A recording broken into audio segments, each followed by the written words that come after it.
Yeah, welcome to MoobTube. Before we get into the meat, the rancid meat of this week's episode, I think we're going to just quickly touch on the thing that everyone is talking about. And I don't mean the World Cup. I mean the other World Cup. Greatest films of all time. And we're joined by James King, actually. Hello, James. Hello. So, obviously, this has been 10 years in the making. Since 2012's poll, so this is a big moment in the cinephiles calendar. What are our thoughts? Well, I recall in 2012 it was seen as a huge upset that Citizen Kane had been dethroned by Vertigo. It's quite hard to imagine thinking that was in any way revolutionary, or relevant, and also trying to find what the kind of cultural or psychological social shift was that made people more interested in a man who falls in love with and kills the same woman twice, rather than a film about rather than a film about a millionaire, media mogul. I think it was really that, for so many decades, Citizen Kane had been held up as the greatest film of all time. It was almost like an accepted truth. It's the greatest film of all time. That was sort of the thing that it will always be. Yeah, it was the thing you heard as the reason to watch Citizen Kane. But now I think the number one will be just a different film every time. It will be, because it's kind of a la mode. I think it was inevitable that a film like Jean Dillman would have its day at the top, and I feel like there's a self-fulfilling it felt like that was inevitable before the poll came out. When people were making their predictions, there was a lot of suggestion that Akerman would be up there, and it would reflect the kind of broadened voting pool of 2022, which is, it's doubled the voting pool, I believe, so from 800 to 1600. But in 1952, there were 63 people voting for this. Yeah, it is really broad. So I don't think this was the first time the electorate was dramatically expanded. No, true. But I think the expansion here was expanding beyond the kind of ivory towers of the institutions. Yeah, legacy kind of institutions, exactly. Right, and reached out to, Zoomer bloggers and YouTubers and a kind of podcasters, more diverse cast. Yeah, not podcasters. And also reached out to, maybe this wasn't the case in 2012, but, programmers and editors from streaming services like Mubi. I don't know if they were involved in 2012, because I don't know if Mubi existed in 2012, but I think you've got even quite minor editors from these platforms were, I think including programmers is quite a huge step, because programmers are not necessarily people with critical faculties. Sometimes they are, but it is not, a lot of programmers, or at least curators in the art world is where my area of expertise is greater, are often people who follow trends rather than set them. The PRification of. So I'm a bit. Yeah. Also, the curatorial skills is you're often looking for connections and resonance rather than sort of casting a steely, objective eye. And as a programmer, you're often used to working with the sort of the materials you've been given at any particular cultural moment in time, rather than reflecting on 150 years of cinema history. You're looking for like the news hook, exactly. But I think this poll now is not a reflection of the state of the art of filmmaking for 150 years. It's a reflection of the critical consensus of the year 2022 and the kind of concerns and themes that, obviously like it's some of it is like a self-fulfilling prophecy, I think, because you get films like Tokyo Story, which I don't think is even the greatest Ozu film, but it's kind of held to be his masterpiece. And I think people think, I should vote Ozu. Maybe they haven't watched much more deeply. I think a lot of people probably don't watch that much more deeply than I don't Tokyo watch Story. Ozu more deeply because Tokyo Story is fucking boring. It's Tokyo Story. Why would I watch more films? But I've seen Late Spring, but it's Equinox Flower, I think, is a far superior film. Yeah. But he, that's the thing. I think people tend to choose. Renoir's Grande Illusion is much better than Règle de Jeu, which for some reason seems to be the canon pick. Yeah, it's just odd. I think people see that and I think there's like when we were chatting on our group chat, I think looking at the insight from some of the voters, they were trying to. He was someone from Movie who was like, they were embarrassed that two of their films were actually in the top 10 because they were trying to be as obtuse and B-side and wildcard as possible. So in a way, I think a lot of voters, you've probably got, when the full vote count comes out in January, I think you'll probably see lots of 1, 2, 3, 4, 5, 10, 20 votes for films that wouldn't make it because they don't have critical mass to get into the top. So the actual votes this can change so quickly. John Dillman had 191 votes from 1,600 voters. Wait, Is that real? 190 votes? 190 was sufficient to get to place 1. So it's a very, I don't think that's statistically significant. So it's not like it was on 1,000 lists. It was on 191 that's still like 10%. That's 1 in 10 people put it on their list. Yeah. That is pretty considerable. I mean, I think we were also talking about this in that, certain directors where there's no confirmed front runner, someone like Romer, who has no Romer on the list. Green Ray is probably arguably like over a dozen truly great films of fairly almost every film he made quality, was extraordinary, but they don't have that single one where they're like, this is Romer's because there isn't a masterpiece. I don't think there is a masterpiece for Romer. When it comes to someone like Akerman, who, I mean, it's also worth noting that up until 10 years ago, a lot of her film wasn't even easily accessible. Very true. That's why that 18-month retrospective started at the ICA, was because it was the first time, it was through the efforts of Joanna Hogg and Adam Roberts, that they were actually working with the Belgian embassy to make a lot of these films available. A lot of those films we had to do live subtitling for because no English subtitles existed. So there's been this kind of like thing where a lot of her films are only relatively recently available. But it's also that Jean Dillman's the one that people just talk about. I mean, not necessarily even watch. A lot of people, I think it's fair to say that plenty of people voted for this film that may not have even watched it in its entirety. It was considered to resonate with the culture now, where it's a big deal that there's a woman at the top of the list, and it's a film that explicitly explores women's view of the world, whatever, blah blah blah. And it's a very good film. Like there's nothing embarrassing about it being at the top of the list. It's a worthy number 1. I mean, you've also got some inclusions on the list. I mean, there's shit inclusions. I don't even talk about like Get Out and those things. But we don't need to talk about it. We don't need to moan about that. But I think it's good that you've got Virus Ethical on the list. Maya Deren punches really highly on the list. So I mean, Virus Ethical actually was very low on the list, which surprised me because he's actually on the Art Power list that came out very recently. Art Reviews Power 100. Power 100, Power Bottom 100. So he's got this kind of cultural cachet which spreads beyond the world of film. I was kind of surprised that he wouldn't be there because Virus Ethical is like the darling of art house cinema. Everyone loves him. Everyone likes. When we talk to people in our group and we get people's top 10s or 20s, it's inevitable that people we know worship him. Yeah. But that's our bubble. Everyone has their own. It's true. I think with Jean Dillman, Stop Asian hate. Yeah. I think with Jean Dillman, I am really looking forward to. It will show at the BFI a bunch. In the early quarter of the first quarter of next year, and I am really excited to see it again because I last watched it on TV when I was a teenager, just with my mum. It wasn't showing on Channel 4 or anything. It was just I downloaded a torrent before it was available on streaming platforms, because I knew it was an essential canonical thing. I watched it. I did find it very engaging. I did find a certain transcendent beauty in it, and wonder, and I loved talking about it afterwards to people. But I have a much fonder spot for Je tu il elle and News from Home and other sort of the other one with the long title with Brussels in it, the 60-minute long one about the young girl in Brussels. Anyway, and her hilarious film that we reviewed with William Hurt and Juliette Binoche. Couch in New York. I don't love that one. But extraordinary director, obviously. And her placing at number 1 is a great move for structural cinema, for people who want to do something different with film. I'm really glad that, normies are being outraged by this. I think it's kind of... I think Jean Dillman, without wishing to spoil the plot, there's something quite didactic about the plot line of Jean Dillman, and the way people talk about the slowness as being kind of a feminist statement about the feminine labor. This is, I think some people are voting for it for reasons that I find a bit irritating, and therefore there's a strange ambiguity.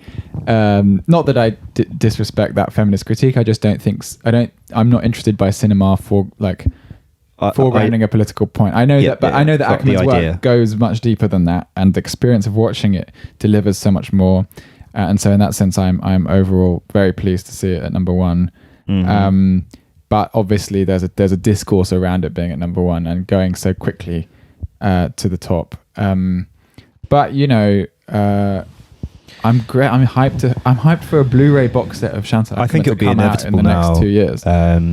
But I think there's lots of things about the list where I think a lot of it was playing it safe. It was good to see Histoire du Cinéma for Godard. I mean, Godard's death probably precipitated a lot of people to stack Godard into their lists. But I mean, you saw it was like the usual suspects with Godard, apart from that, because it was like Bout de Soufflé, Père Le Fou. It wasn't like Hail Mary or missed out the 80s. Everyone misses out the fucking 80s. It's the best period. I think it was a few interesting additions. Something like Wonder by Barbara Loden was an interesting new addition, and I think it highlights the impact sometimes of writing about film on the critical mass, because obviously there was that book that really captured the zeitgeist, Sweet for Barbara Loden, that came out a few years ago. It's a great book, but I would, it came out at a time when the film was actually very hard to see. It's still hard to access in the UK, but in the US it's on the Criterion, right? Yeah. But the fact that I think maybe a lot of people were introduced to the film through that book is interesting. Yeah, I wonder if this was this a list made by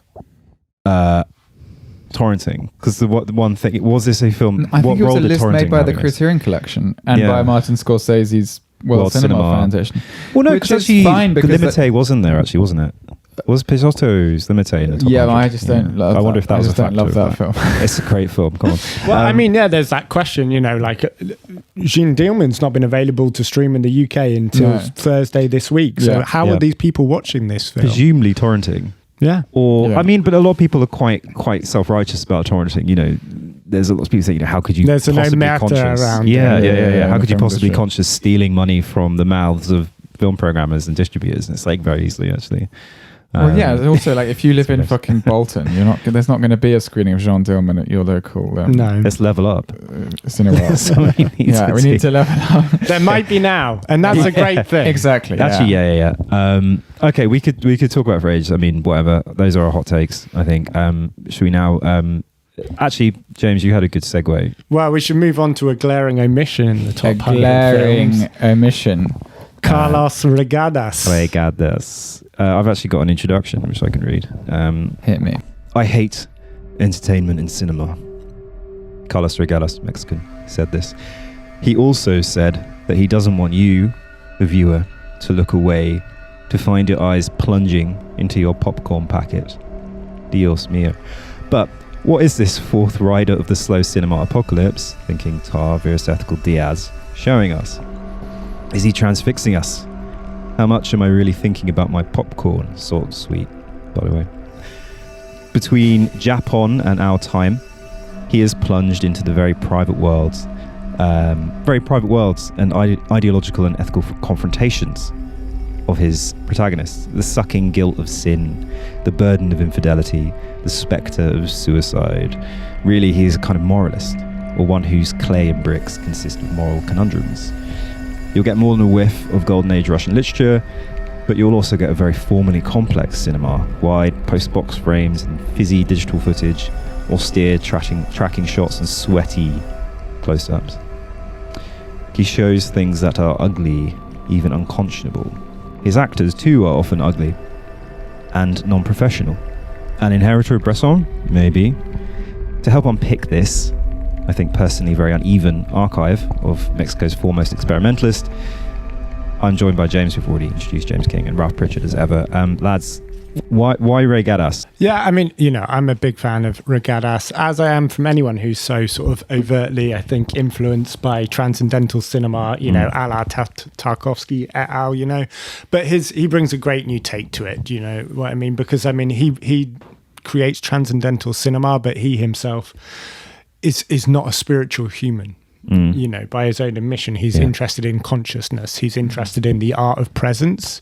So he's sort of immersed himself in this cinema of Tarkovsky and Mizoguchi, but he's bringing a new take on it, which is quite an atheistic take. Very existential concerns, and then doing it through a landscape he knows very well, which is obviously the Mexican landscape outside of Mexico City. But I think it is very interesting to see that form of filmmaking through a sort of godless eye, which is what he brings, and that's where a lot of his sort of ennui comes from, and the depictions between human relations. And it's not that he's necessarily making fatalistic cinema. I think it goes deeper than that. But he's looking at these people in their almost Sisyphean struggle, just to get through life, get through these incredible situations they find themselves in. It's interesting because, you know, you talk about a spiritual lack in a way, and, you know, it's almost spiritualism without God.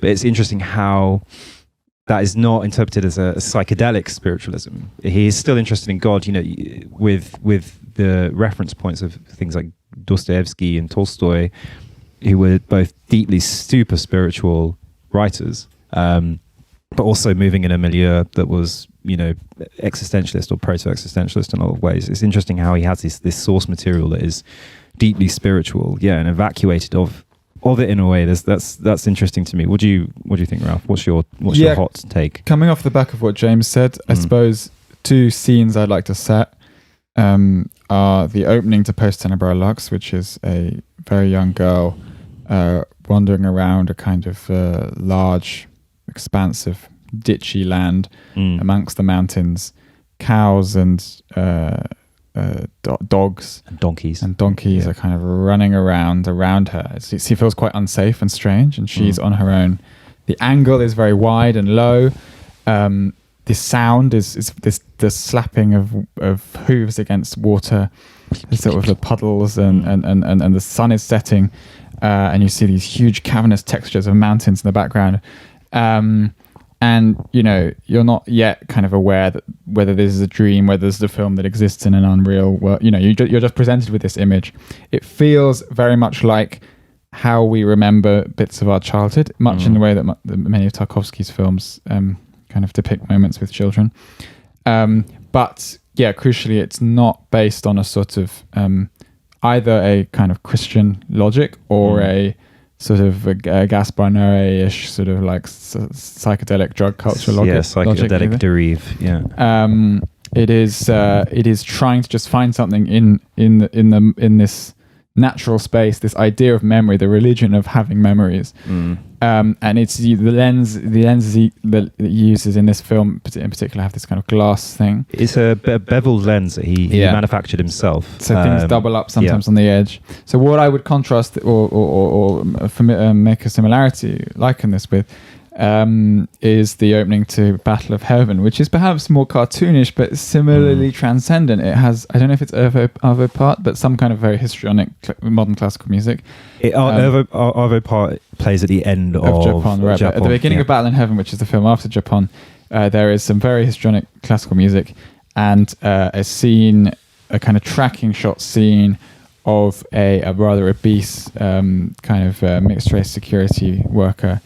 I think he's just Mexican, but he's from both characters are Mexican, but he's, I don't know what the word is. I think he's native. He's indigenous, and she's Spanish. He's like ethnically close to the native population, whereas she's whiter and more European.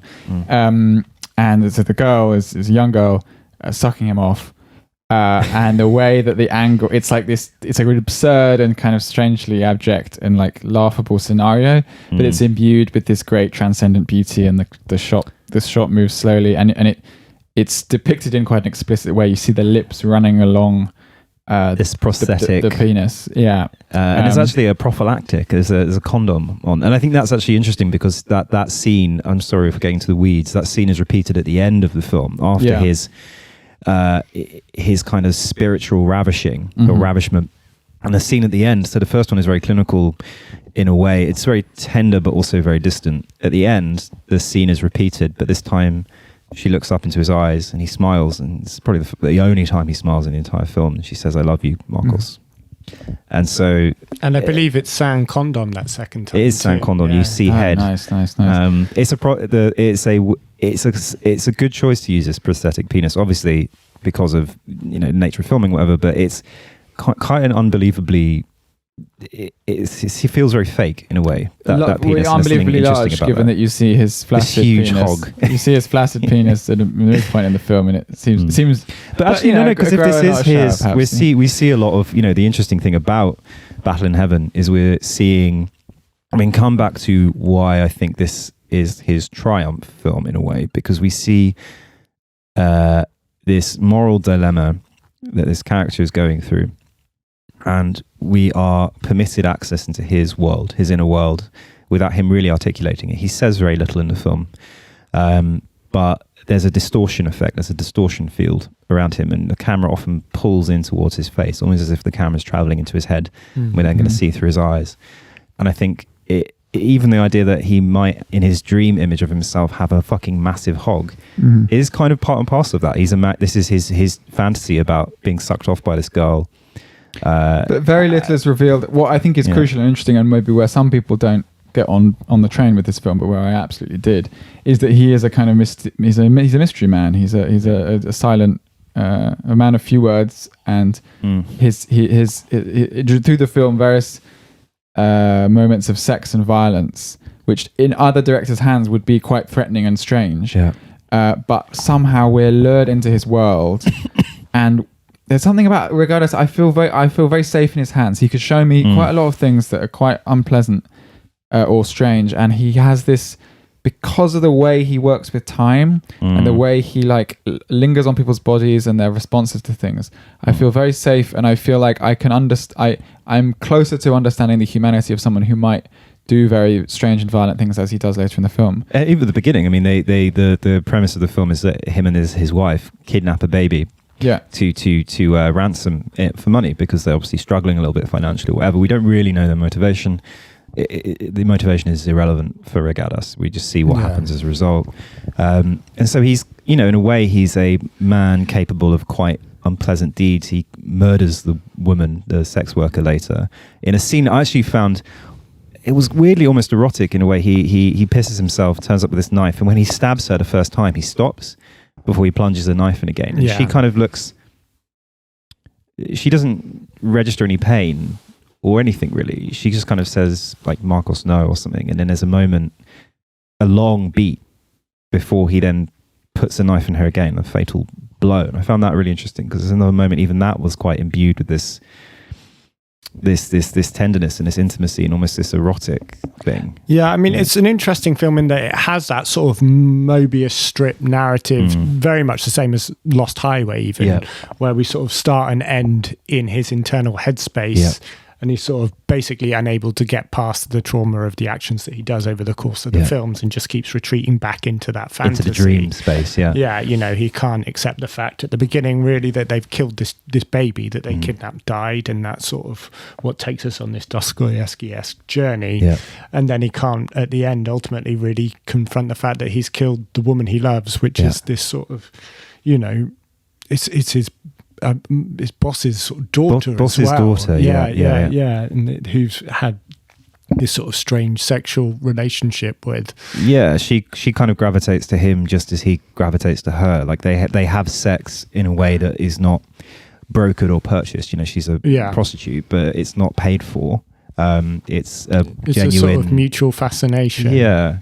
But I mean, I think something Reygadas does well is he has this wandering POV, and so even on a film like Hapon or Battle in Heaven, where you really are sort of viewing it through one central character. It's got a protagonist, whereas something like Post Tenebras Luds is sort of the apex of that wandering.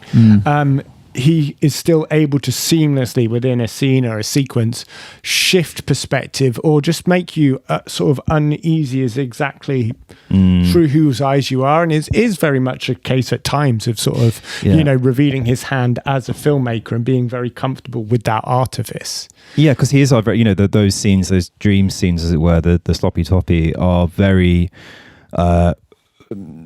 composed and deliberate in a way.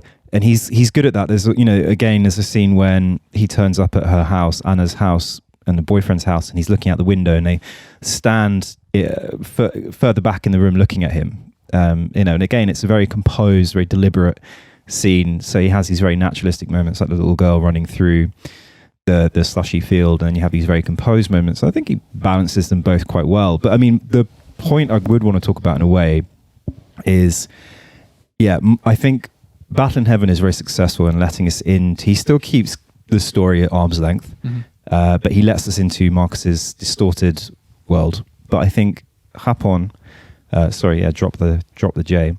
Hapon has a similar story about a man going through a moral conundrum. I believe he's an artist who's gone into the countryside to kill himself, effectively. Yeah. And it's not really revealed that. We have to kind of intuit. And maybe, you don't really know his motivations. Maybe you think he's sick. He's not that old. Maybe 60, 50, something like that. But we're not really allowed into his head in that film. We're kept very much at a distance. And I would say the same about Silent Light. Johann, this Mennonite figure who is trapped between the love, his adoration for his wife and his love, true love for this woman he's met, and the kind of familial and religious obligations he has, and this kind of moral crisis. And in that film, we're not allowed into Johannes's head.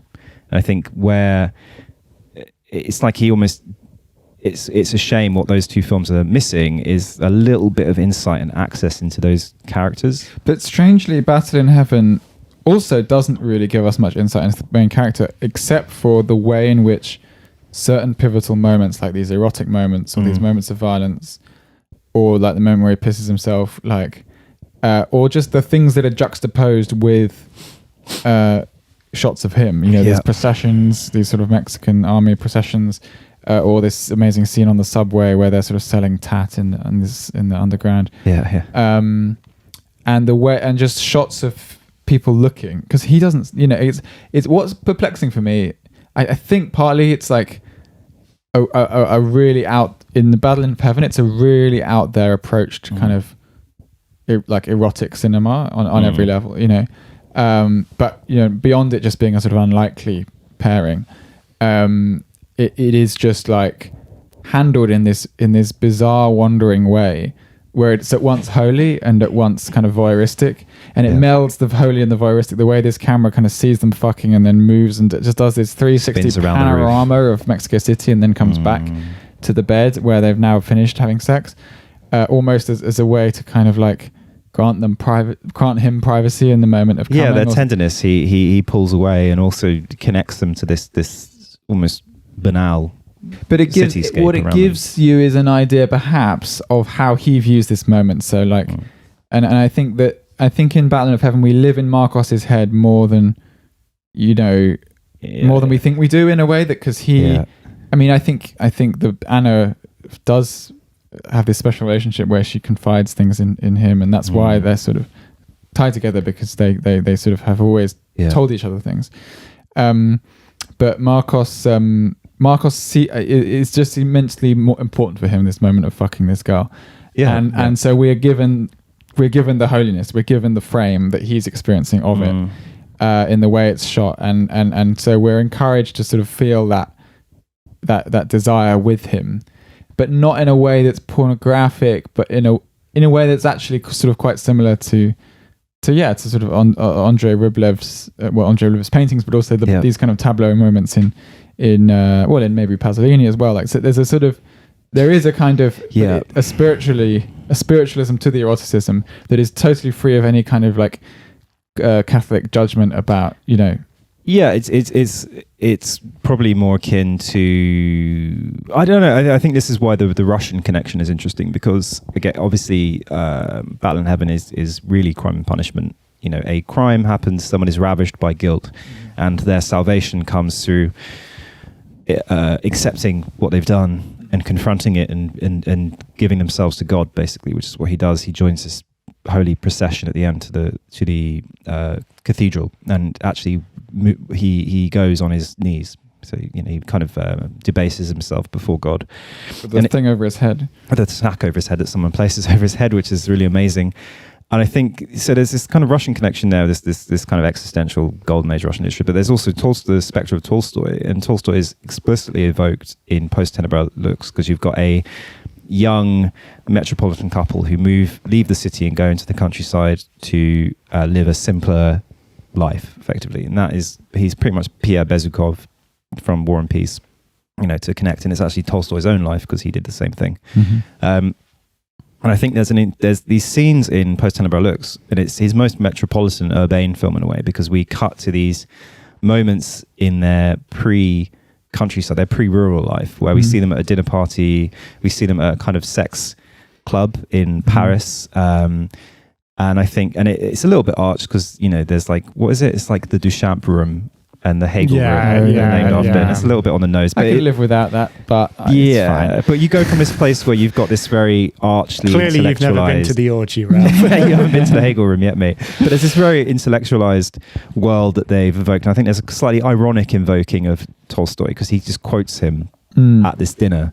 Kind of out of nowhere and contextless. And no one's really on board. No one really kind of gets it. His wife looks a bit phased. And we see a man's drive to author his own fate in the countryside.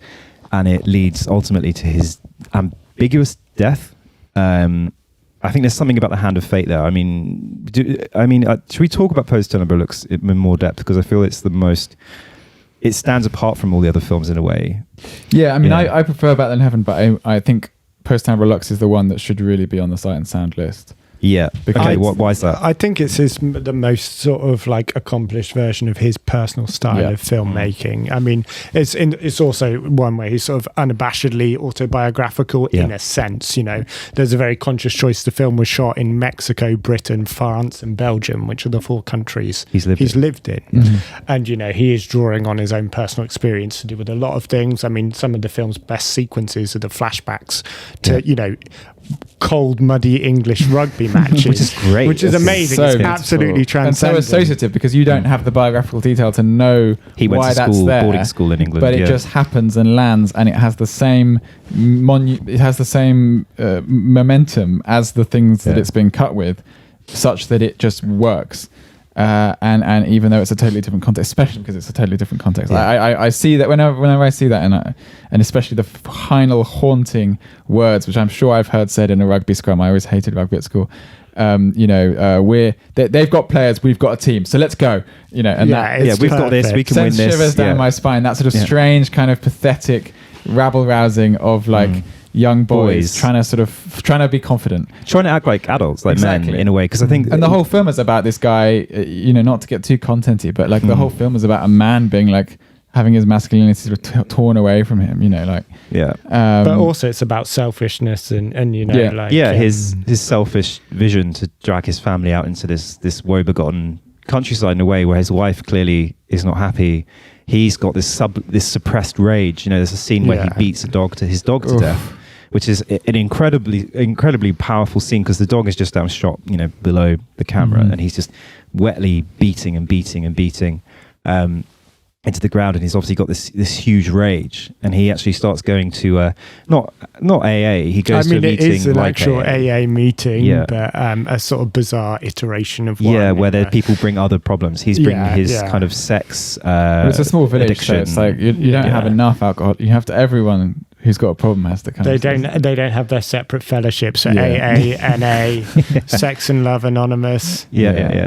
And he's got a rage problem. He realizes, and and pornography. Yeah, he's addicted to pornography, so he can't fuck his wife. Basically, that's part of it. And there's some amazing scenes where, you know, he's trying to negotiate with his wife for sex. You know, and it's a really good thing where he's like, you know, he's like, he basically says I can do you up the arse, effectively, you know. Yeah, she's like, I've got a little pain in my vagina. She's like, got a bit of an infection. Yeah, a bit of an infection. And she says, what are the back doors for then? Oh, that's it. That's the word he uses. Like almost in front of the kids. And he says later in the argument, I suggested fucking you in the ass, as if it's this like grand romantic gesture that he's doing as a way, you know, he's putting in the effort to make their marriage work. Yeah. Because it is a collapsing marriage. And I think, but it's also this what's great about Reygadas, I think, is he has these moments where reality kind of unhinges from the norm, basically. So you get, I think, the great piece in maybe Japón is actually no, not Japón. Sorry, the great piece in Silent Light is where when the wife dies, she's laid out in state at this Mennonite, very traditional Mennonite. It's like they're sitting Shiva. It's something like that, isn't it? It's like the Shiva baby. Everyone's in the room. It's an old school wake. Yeah, an old school wake, and she's laid out. And it's a very beautiful, long, slow scene where she's prepared for death. And then the mistress goes in to say hello to her. To say goodbye, sorry. And she cries onto her cheek, and you see these tears roll down. And then she opens her eyes. And we know she's dead. Yeah, she's dead as a doornail.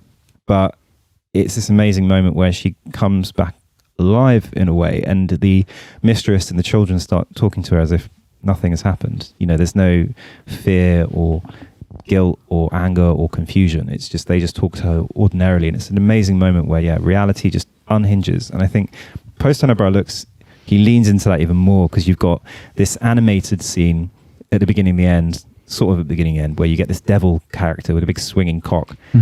Gotta love that Devil D. That Devil D. But he kind of wanders into this house, strolls in with a toolbox. Yeah. And it's kind of like almost like fate, taking a life. Travelers come for a visit. And then you've got another scene at the end where the murderer, so our character in this film, is killed. His death is never confirmed, actually, but it's implied that he's mortally wounded or was going to die. And the figure who does this murder, who shoots him down, goes into a field. Because it's Reygadas, it starts chucking it down with rain. Amazing, beautiful really artificial rain, which is amazing. It's a real brilliant rain machine. It's incredible. It's sort of whacked up to 11, and he just pulls his own head off. And it's just fuck it, why not? Like, it's great. It reminds me a bit of the levitation scene in Humanité, and I think it's so underrated in so many directors. I mean, just going back to the Sight and Sound poll briefly, it's one of the most controversial presences on the Sight and Sound list was Moonlight by Barry Jenkins, and Barry Jenkins' own top 10 has loads of some obvious choices, like annoying choices, like In the Mood for Love, obviously, which Moonlight definitely owes a debt to, but also some actually really good classic art house films like Satan Tango, which take way more formal risks than Moonlight ever dreams of taking. And it does feel a bit like I just think it's important. Carlos Reygadas is like a fucking bold filmmaker, and not a bit like Gaspar Noé. And I've said this about Gaspar Noé in the past, and you have to, even if these people seem like gauche or you have to persist with people like this, and you have to keep giving them money to make films, because they will make things you've never seen before, and that is the most important thing to me. Obviously good things you've never seen before, but what the novelty that occurs, it's more than just a novelty. Like the way that he uses cinematic time, and then the way he uses these devices, these narrative turns, and Dumont does it in Humanité with the sort of levitation of Farrar, telling a story and then allowing an element of the non-real, the strange, that is absolutely, as Geoffrey Hill says, the perfect line of poetry ends with the intellectually surprising word that is also the correct word. And this man pulling his head off after everything we've just seen is the intellectually surprising moment that is also the correct moment. It is absolutely correct. This happens, because I think, and many people, and then followed by a rugby scene. Exactly, followed by a rugby scene. And that's where you feel the confidence of as a viewer, you don't need to know the poetic connection, because you just feel held in the palms of this incredibly personal vision. And he's often said, Carlos Reygadas, he's not made a perfect film, which is why he doesn't have that clear front runner. But he also has no interest in making a perfect film. I think he's actually it is filled with these moments of transcendence, and you referred to his transcendental kind of bent. And I think, Post Tenebra looks kind of really ramps that up in a really interesting way. I mean, there's this a great theme throughout that film is about the felling of trees. And obviously a felling of tree is, quite a violent, anti-natural thing in a way. And it's this great kind of metonym for the loss of life, of a failing marriage, whatever however you want to, it doesn't even matter what it stands for, it just happens. And there's this great scene where in the beginning, the murderer, as it were, who would become the murderer, he's going out into a forest to chop down a tree. He's later bullied by his employer to cut down a tree on a piece of land that is owned by the owner's sister or whatever, and it's part of this revenge for something. I can't remember exactly why.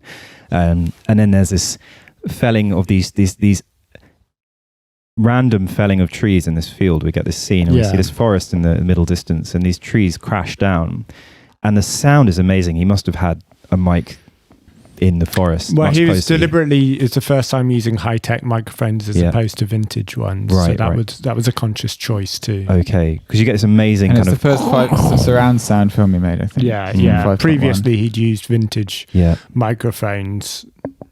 It's an incredible, and it's this moment of kind of natural strangeness in a way that bubbles up, and it's like it doesn't matter why this tree is falling down. It's not important. I don't need to go, okay, that happened because X, Y, and Z. It's happening. We're seeing a very ambient, almost radiating life happen from birth to death, from the daughter to his death, school, all these key moments, the sex club in Paris, this kind of pompous dinner with intellectuals around a table. We're getting the whole kind of 360 image of his world in a way. So it does feel autobiographical, even though in interviews he's like really against that and goes, I'm not an autobiographical filmmaker. He said that in a couple of interviews. I don't see that. It manages to be have like very refined textures and feel very much all of a piece while containing lots of different details and lots of different worlds.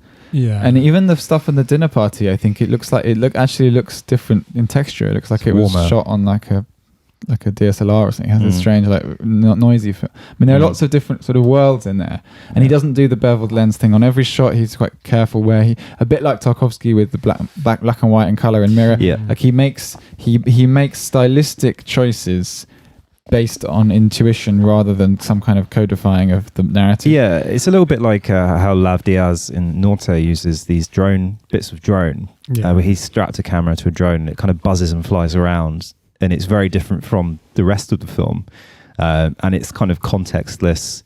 It's never really explained why you're seeing this footage whipping over a landscape. No, and I mean, when it comes to explanation, Reygadas is someone who is very much trying to move away from film as literature. He's very much more akin to photography, painting, music. He says cinema is the art of presence, which is why he's interested in using non-professional actors rather than professional actors, because he isn't 100%. super interested in their performance, not in a way like Bresson where he's trying to strip out their personality. He's literally just more interested in the presence of a human being on screen rather than getting them to deliver an emotional journey. It doesn't matter screen. how well they deliver their line, how compelling it is, how much we believe them saying it. It doesn't matter. It's just the electric quality of their presence as a body in the frame. Because it's like there's an interview where I think it was an interview with The Guardian maybe, and he was talking about his relationship to Bresson. He said, unlike Bresson, where Bresson, he'd say his example he uses, Bresson asks someone to look out a window and the actor smiles. And he's like, no, I didn't tell you to smile. Just do it again. Don't smile. Whereas he said, if I'm shooting and I ask them to look out a window and they smile, fine. So he welcomes in he welcomes the emergent and the organic. So he's accepting these people as, so interestingly. I think that's true of Dumont as well. Yeah. And as you say, not true of Bresson. But it's interesting how like Marcos actually was a driver for his father, which is interesting. So again, it's his kind of right. So it's similar to the actual detail in the book. Yeah. So he actually was a driver for a figure, and so in a way that makes Anna Carlos Reygadas in a way, like strangely. But there are all these amazing like autobiographical tendrils. Also about like the house in the countryside in Our Time. I understand there's a bit of this. One thing, Reygadas lives in the countryside. He builds houses out there. He's building a barn at the moment, I believe. Is this where Our Time was shot? Yeah, I don't know. I haven't seen Our Time, so I can only talk about it superficially. Dishonourable mention to Our Time. Do you two want to talk about it because you've seen it, haven't you? We were going to pass over. Should we just pass over it? Okay. I think I can just briefly say some things that help us. In academic books where you just have like a paragraph that says, "I will not be covering this for this reason." That's the end of it. It's beyond the scope of this unfortunately, paper. Our Time is bad. Basically, it's a 3-hour film about whether or not opening up your relationship works. We all know it doesn't. Basically, just if you don't want to fuck your wife anymore, then you should break up with her. It's sort of a cucked love triangle thing. I think the problem with it is that he gets too lost in his own personal. Well, he stars in it as well. He stars in it as well, and I think his wife stars in it, and his kids are in it. I don't know if the American guy she ends up copping off with is a man who has has been a real bull in his scenario. But I think it is overly determined by his own personal dilemmas rather than devoting it, rather than being a situation he can devote towards this transcendental cinematic journey. Does it have many of those moments, those post-Tenebrae looks moments in it, or is it? It's not nearly as bold in, the devil thing. There are moments that obviously lots of tracking shots and like wide shots and like interesting things. It's done in a very, very flary cinemascope, similar to Silent Light, which I didn't like in Silent Light either, really. There's one kiss in Silent Light where they're like snogging and there's like just I love experimental film and breakage and everything, but like to have a scene in a kiss scene between two main characters where you're just mostly looking at these like floaters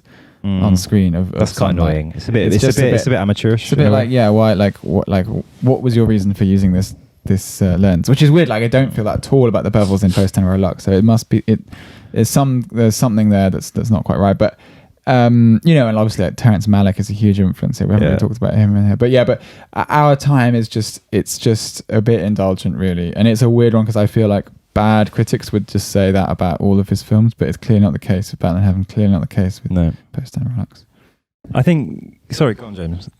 No, but I mean, I think, like you said, it's just kind of like he's a filmmaker who is constantly trying to push the edges of the form and constantly trying to do something new. And, it's one of those ones. It's a rare misstep, basically. But, that's the price you pay for having an interesting filmmaker. Yeah, for sure. And he's constantly done interesting things, even just formally throughout, obviously. His first film, it's a 16mm film, but he shot it in CinemaScope, which is just really unusual. They applied that sort of cinema scope on top of the 16mm camera.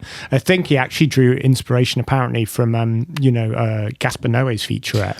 I Stand Alone is one of the rare films. Because there's a lot of companionship, I think, between Noé and Reygadas. I think in the same way, they're both godless transcendentalists. Yeah, absolutely. And I think they achieve different ends, and I think probably Noé is more consistently hitting home runs.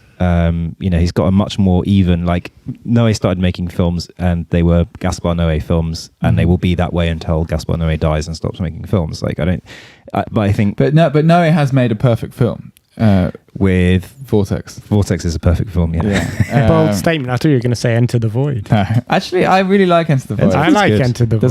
There's a lot of stuff in Enter the Void. I'd like to see it again. There's a lot of stuff in Enter the Void that's really haunting, and the world building in Enter the Void is extraordinary. But I think even with like the sex club in post-Tenebrae Lux, which is very akin to the swinger club in Love. Let's just not talk about Love. Which has I released that movie. I spent too long. I went to the premiere of that in Cannes, and I sat between my boss and my girlfriend at the time, and we just spent a lot of money on this movie. It was a bad screening. It was a bad time. You were responsible for the poster, the big spunky cock. No, that was his own artwork. I don't actually hate Love that much, but I think there's audio evidence of me being like. So being quite surprised at how much I sort of enjoyed it, because I had been very enjoyable. Told a lot of bad things about it, but no, it's nowhere near what he achieves with Vortex. No, it doesn't have the staying power of Irreversible, which has Vortex is a mature masterpiece. It's like but I think it's not a Gaspar Noé. It's not, but I think there are interesting parallels between them because they are concerned with exploring extremities of crisis and personal journeys. I think they both share that, and I think which might not be able to be said about other slow filmmakers. Someone like Lav Diaz is much more concerned with the collective, the historical collective, the social collective. Apart from Norte is kind of a blip for Diaz, but even for his ethical West Side as well is a bit of true. But I think what's interesting about Norte, and this maybe comes back to the Jean Dielman point, although I guess it's ambiguous to what extent Akerman's slowness is motivated by like politics or like experience or like something kind of more. I think it's driven by an idea. Abstract. Yeah, I think she's like a slow filmmaker. Yeah, I mean, I remember seeing George Clark do an interview when there was the Lav Diaz retrospective at the University of Westminster a few years ago, and like Lav Diaz made this point about how the slowness of his films, because there's always some question about why your film's so slow, and obviously every slow director kind of makes some kind of they're not slow, or they always make some kind of like evasive point about how like actually, you know, it's like totally normal for me to make a that's slow what Lav film. Diaz says always. It's like they're not slow, but he it's makes like, this point that it's like my people, the Filipino people, like suffer under constant dictatorship and colonialism. We constantly suffer under this like never-ending kind of drab tyranny, and therefore my films, like quite apart from the fact that obviously most normal people in Philippines don't like his films or have not really seen his films. Probably not, no. But like, no. But that's he's not making those movies for the populace. Exactly. Which is totally I'm fine. saying, obviously, our tastes massively diverge from, you know, Evolution of Filipino Family is a very democratic film. All 8 hours of it. You know, but I guess I mean, you know, that's just a trope in interviews with slow filmmakers. But his point is that the unfolding of time is an important like political factor or an experiential factor to do with the history of his people, in a way where like people are now making this point about Jean Dillman, and I think Akerman said it herself that like the unfolding of time so slowly, the household chores, like there's on some level a kind supposed of to be bored statement about the time that a woman spends in that particular moment in history. It's really insightful that, and I think Reygadas doesn't. Like his way of dealing with slowness is the more Tarkovskian idea of like sculpting in time. Of time is a thing I can work with, and like this is the right moment. Like just it's like religiously, spiritually, it has to cut here for you to see all the things on screen and for you to wrap your head around. Well, for example, Hapon, the sex scene between the old woman and the man. You know, it's a very lengthy scene which allows for. You know, the point isn't that they're having sex. It's the sex is kind of irrelevant, and he confirms that by pulling his camera quite far away. You know, they're in this large barn, almost with a cross on the wall. You know, slightly off center, and a lot of it happens with this negotiation of their bodies, because you know she's not very agile because she's like fucking 90 or something, and a lot of it's like, no, move your leg, no, come closer, no, come closer, no, come closer, and it's like a lot of it's this negotiation of trying to, and it really places you in the unusualness of that situation. I think this very long scene needs that length. You know, it's not just, oh, here's a sex scene with a very intimate close lens. It's something else, and you know the time that elapses while you're watching that is important. He's saying something with that, which is why I think he's interesting, because he does, but I don't find him boring in any sense. Like all of the films I've seen by him, which is 4, I've felt really compelled. I haven't been looking at my phone or drifting. I did find Silent Light and Japon kind of boring, actually. But really? But Battle in Heaven, I was completely wrapped by. It was completely opposite experience. And same with Post-Panem Relux, I was completely wrapped. So for me, it's been quite variable. But I just think those two films, Japon and Silent Light, I like. They're weaker. They're somehow nowhere near the level of like ambition. And I just get a bit like nonplussed by the kind of bland art houseness of them.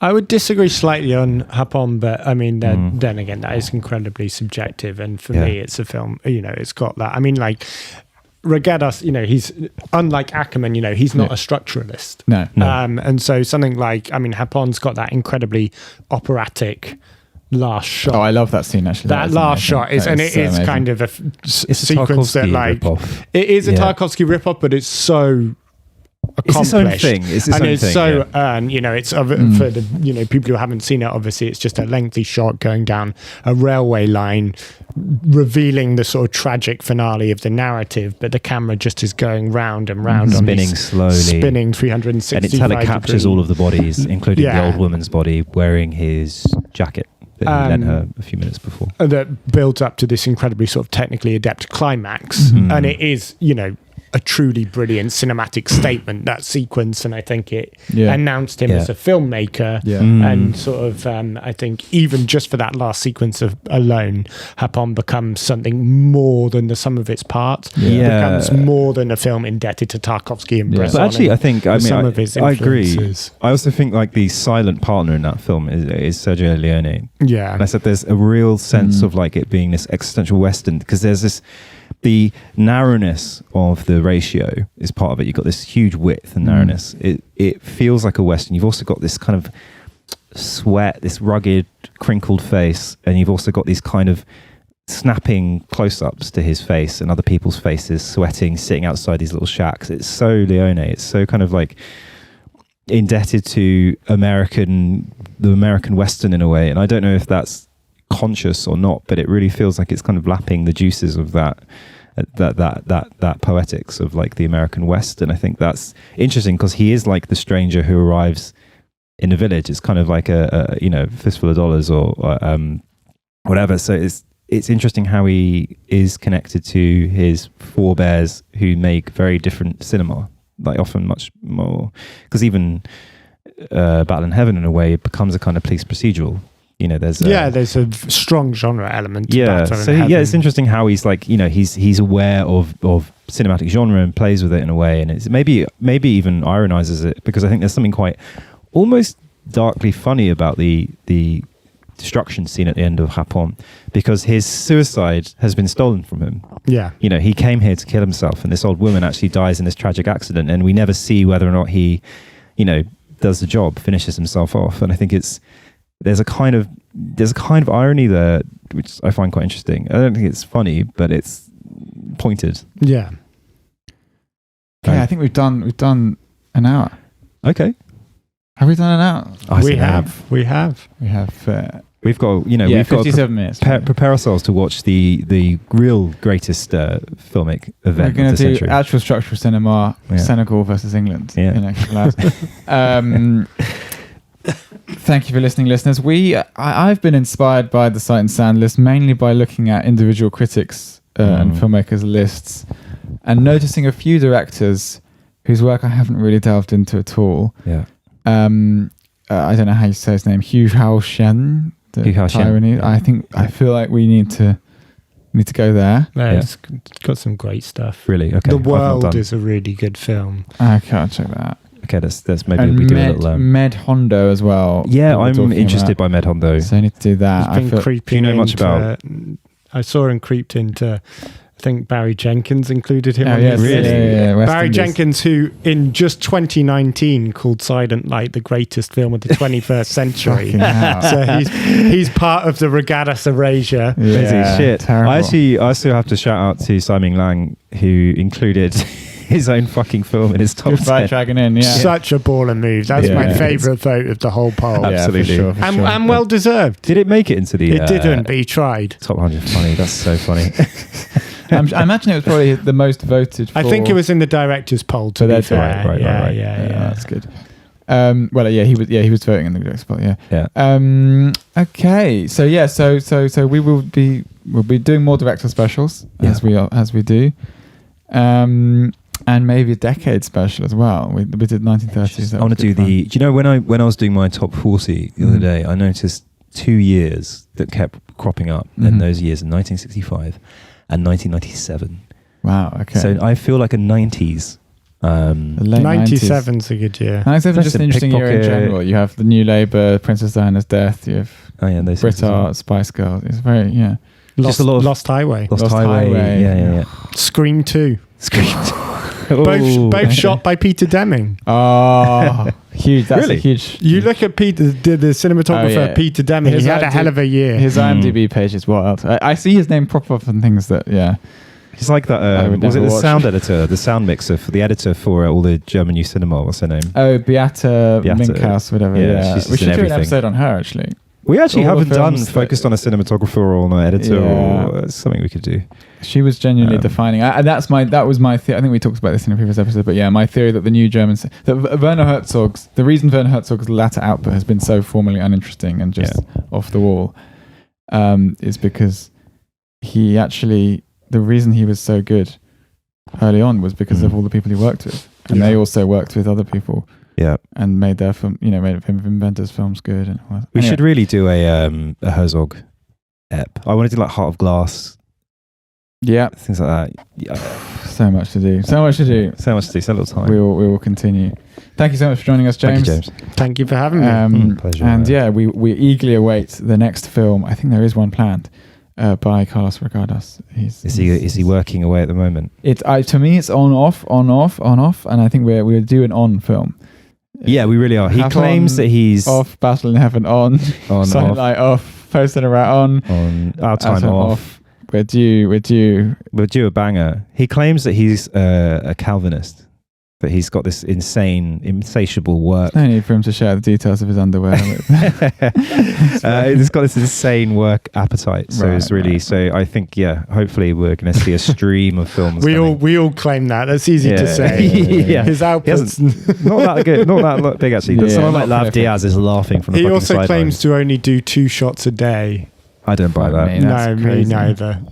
I wonder if his production company at that point are like, sorry, what? It's just like, I think he's just talking about his alcohol consumption there. Anyway. 2 shots of rum. Over and out. Yeah, let's go. Peace.